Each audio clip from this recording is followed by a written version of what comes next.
Hey, I'm Kev, welcome back to Monster Energy Supercross 2, the official video game, F1 World Championship, all the things. As we tried the reflexes. We don't have good reflexes.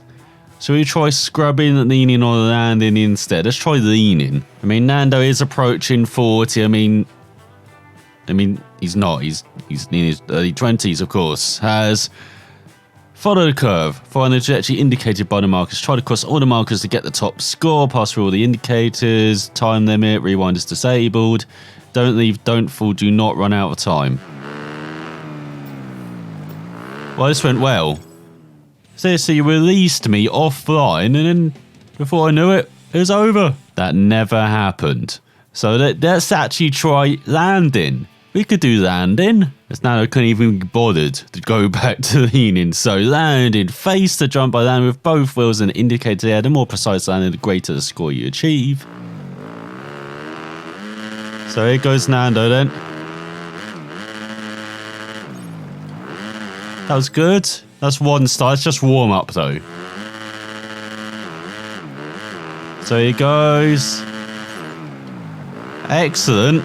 Only 2 stars though. I'm not sure that's the definition of excellent. Excellent surely means 3 stars. As there we go, perfect. Be fair, I'm not sure how that's perfect compared to the excellent jump we had, but Nando will take it. As now it is race time around Lucas Oil Stadium in Indianapolis. Here goes Nando then.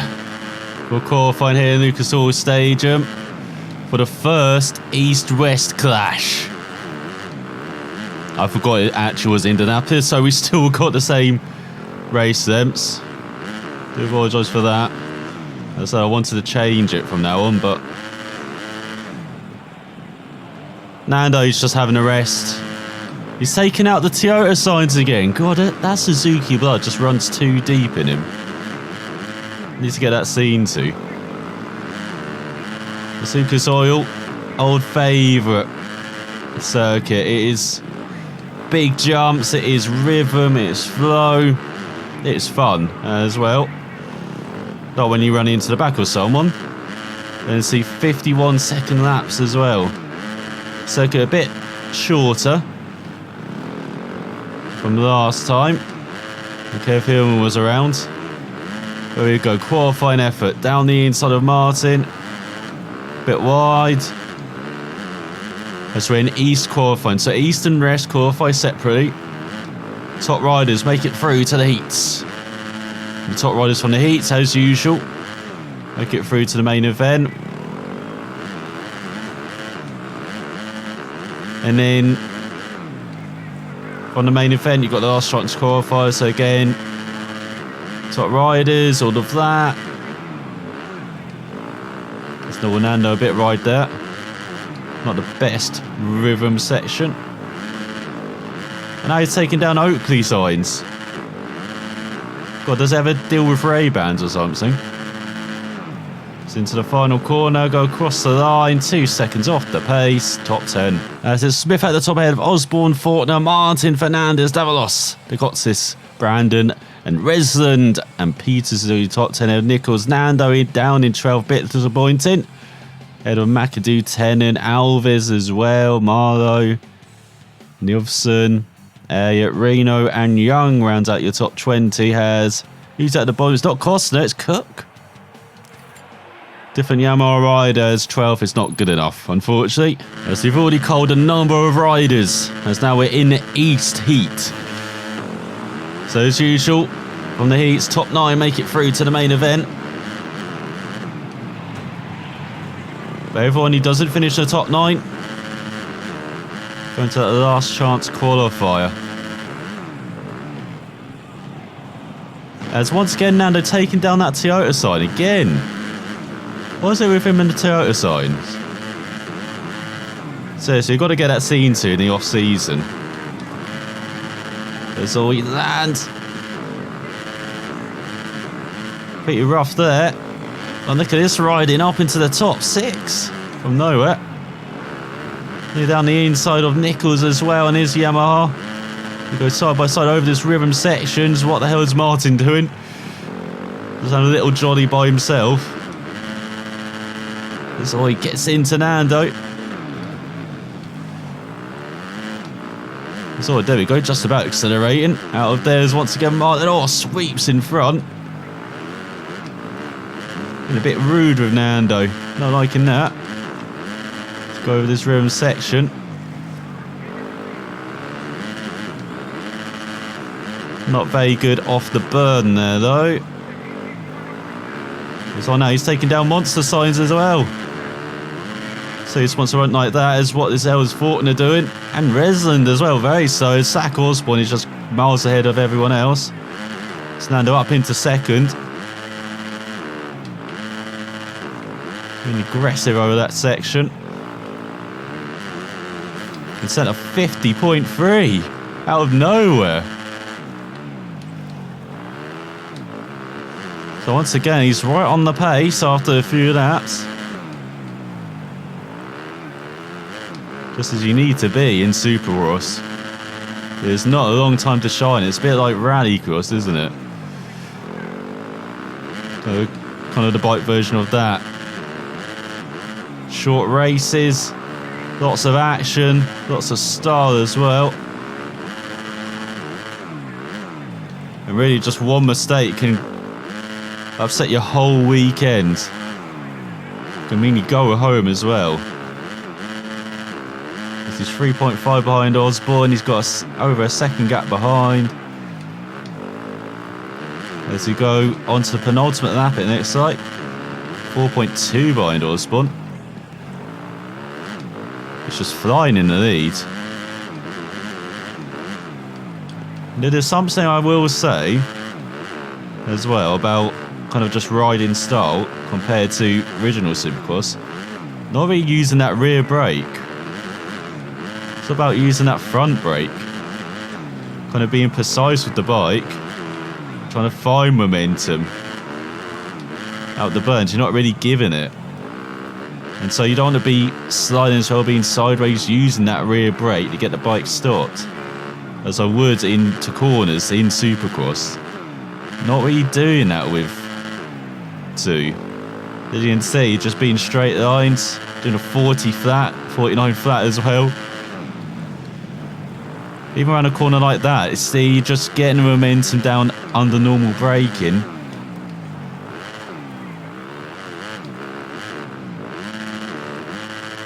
So I don't ride a bike, never have, or motorbike. So I don't know if that is true to real life, but yeah, it's just an interesting change. That's not how you want to do that jump. And one mistake over that, such as this, can really cost you seconds. Like it seems to have done to Nando, as Osborne is just racing away towards another victory.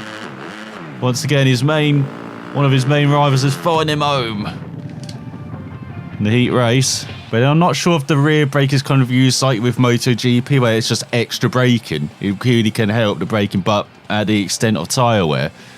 So Nando in second behind Zach Osborne with Resin. Great result on his Yamaha in third ahead of Fortner, Martin, Fernandez, Tennant, Davalos and Newson up into ninth.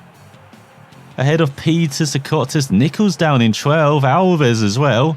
Look at Young down in 20th. As they all head to the last chance qualifier. 22 riders battling for 4 spots who will make it through to the main event. Alongside Osborne and Co. Let's see if Co can beat Osborne. Welcome to Lucas Oil Stadium in Indianapolis for round number 12 of Monster Energy AMA Supercross and FIM World Championship. I'm Ralph Shaheen along with Jeff Emig. Jeff, we are doubling up the depth of the field here tonight in Indy. Yes, Ralph. This is the first event of the season for the East-West Showdown format. The next event will be in Vegas for the season finale. Doubling the depth of the field means doubling the intensity. This should be a lot of fun to watch. So here goes Nando revving up against some guys he's not familiar with. From the west as we get underway. 8 minutes plus some fun in the first East-West Showdown of the season. As we go towards the first corner, getting a bit patterned, like Kawasaki's out in front. Good old Joey and Adam. Might remember them. Very strong rider. Striders. And look at Nando battling through for the East into the lead. Get out of here, Joey. That's not a very good landing. For some reason going very wide. Kawasaki, but it's Nando lead ahead of Osborne. More importantly, in their little battle for the title, there's all case in the joint now in the second half of that section. They go across the line. Also we've got Shane as well up here in the top 5. 250 veteran. As we go on to the second lap, look at this lead for Nando though. Where the heck is he going though? He's just gifted it to Osborne. Don't want to give Osborne any gifts. He's already seen the season, almost in the back of him as well. Let's get out of here, Joey. Let's get out of here. Now he's got a case of the Osbornes. As he takes over the lead again. He's very good over that section. This section not as good though. Especially when you get out of it like that. Very sideways. We just need to set up the next part though. We've crossed the line 51.7. Good enough to be leading. God, this race is going to go by in a blink of an eye. It's going to be like 10 or 11 laps. We've got Aaron Plessinger up there as well in the top 5. One of the top riders in the rest as well. But it's all about the East. East Coast, Best Coast at the moment. That's all. Now to get into the back of Osborne. Getting into the back of Osborne again. He really does break deep into these corners, doesn't Nando? But it's allowed Osborne to get away.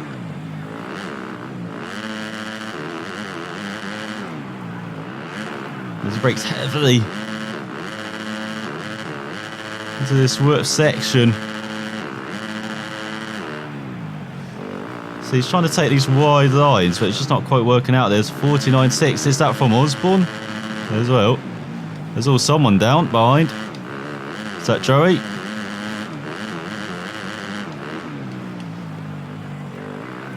So Nando very wide there. Osborne flying away though.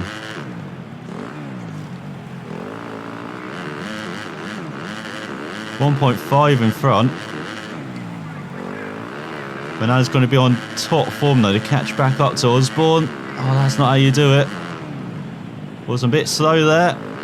And around the outside. Oh, not quite. Down the inside maybe. Blocks Osborne. Oh, that will have set his flow over this section. Not tactical from Nando. This goes across the line, another 51. It's been disappointing at times, but he leads. Not able to break that 50-second mark. Yeah, it's Jordan Smith all the way down in 21st. That's what I mean when you get the best of the best in a 250 class against each other. You see some top runners from each field be right at the back. So goes Nando. Oh, that's it. That's how you do that jump. Oh, beautiful section. Yeah, the announcer's going crazy about it as well. 3-second lead. Oh, just about making this work out as well.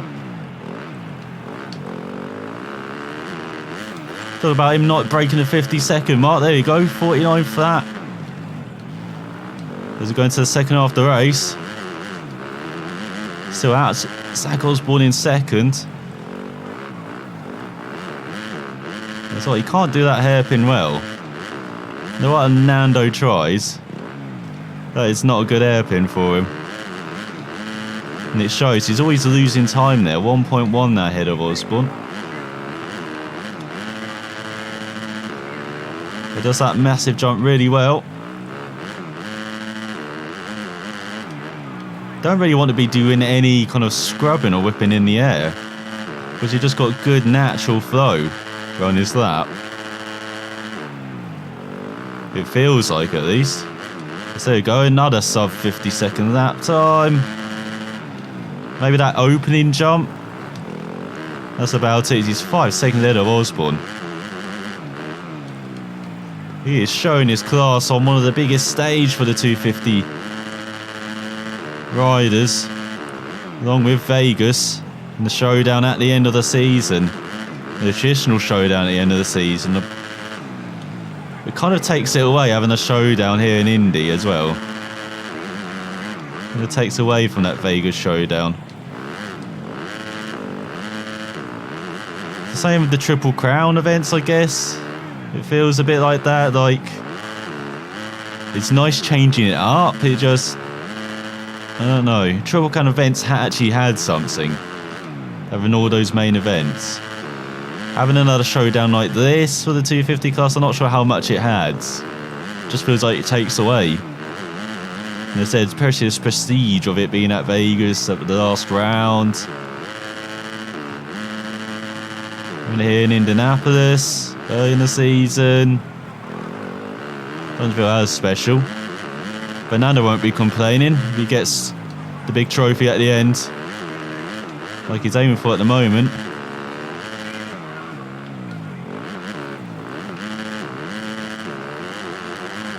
As once again, it's still Osborne in second, 11 seconds back. 3 seconds or 2.5 seconds ahead of Joey. He seems to be gaining a bit on his Kawasaki. And you've got Adam in fourth. Looking further down, you've got Pleasant back up to fifth. Davos and Smith in 21st and Chinese taking nobody looking at that. For the East.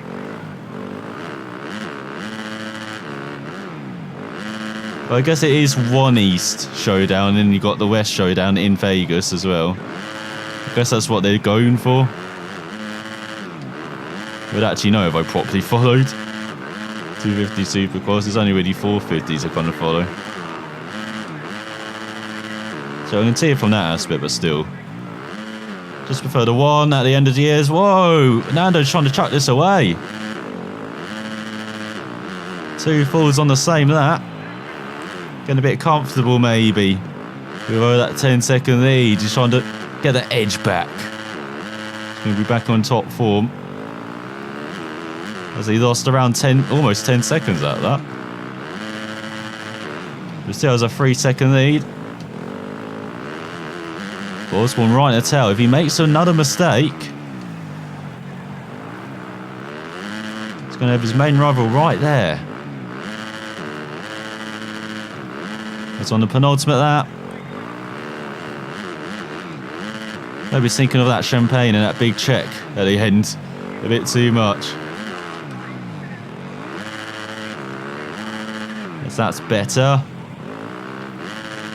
There you go, that's how you do it. So that's a bit wide.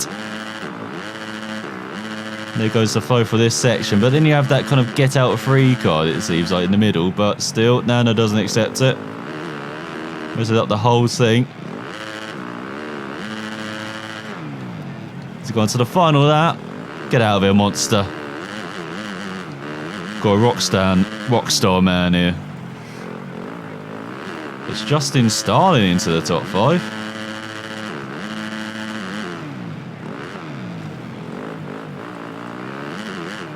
Now starts to try and make a breakaway, get him from Osborne on his final lap. Just wants something in hand in case he makes a mistake. Let's go over to perhaps the trickiest part of this lap. Down to perhaps the easiest. As I say, it's kind of natural with this section to get that flow and get that victory. Estano wins by over 5 seconds ahead of Osborne, with Joey in third and Adam as well as teammate with starting around at the top 5. And he has Varna. And another Kawasaki in tip for fourth ahead of the Yamaha Pleasantshire. The only KTM near the top 10 is from Shane, and then Resland and Fernandez rounds out the top 10 of Justin Hill on his Suzuki. So the next best Suzuki down in 11th. There's best KTM is Martin in 13th. We've got Jordan Smith in 21st. And Jeremy Martin last in 22nd. On with Davos, Christian Craig on his Honda as well. So yeah, quite a few big names down the order. As you scroll through and see all of the names here that try to compete. It's not just your usual 40. It's your usual 80 for the big showdowns. Look at this. Going all the way down to the bottom. Who finished last? Oh no, it's 78. It's Surfos on the Honda. The pace of that race was absolutely crazy. They definitely gave it their all. As in the championship, Osborne still leads, but look at Nando, he's charging up to second now, just 13 points behind Asvarna, 3 points ahead of Fernandez, with Fortner in fourth. Resland, look at that, up to fifth as well, ahead of the Cortez. 10 and up to 7. Nichols dropping down a couple of places. Got Brandon up to 11th ahead of Alves. I'm sure he's very disappointed not being 11th now. And then Harris down to 17th. Got Christensen up to 24th as well. Blazer up to 28th. McCowan up to 33rd. Dropping down as Workman. And you've got Marlowe up to 38th with Mooney in last now. As, yes, lots of awards. We didn't quite achieve the whole shot. Got close. But still level 9. Seems like levels actually take something to go up now. Has 3 day, got the rest after that. And then, I know 3 days, sure, should I say. You've got to rest it on Tuesday. So we just make it a media day. There you go, meeting the fans after that. Then a bonus day. Let's do some training then. Try and make up for that rubbish training you had. Then rest day again and then a 3 day. Should we make it a challenge? No. Promotional? Would make sense. Let's just make it a mostly promotional media week before we head to Indianapolis for another track which is a bit like Indy from what I remember. Being quite quick. Lots of jumps as well. But mostly lots of whoop sections. So this could actually be a challenge for Nando. But he's on a good run at the moment. He is flying. Let's see if we can fly into the championship lead. Maybe next time with just 3 rounds remaining. So now for watching. We'll find out next time.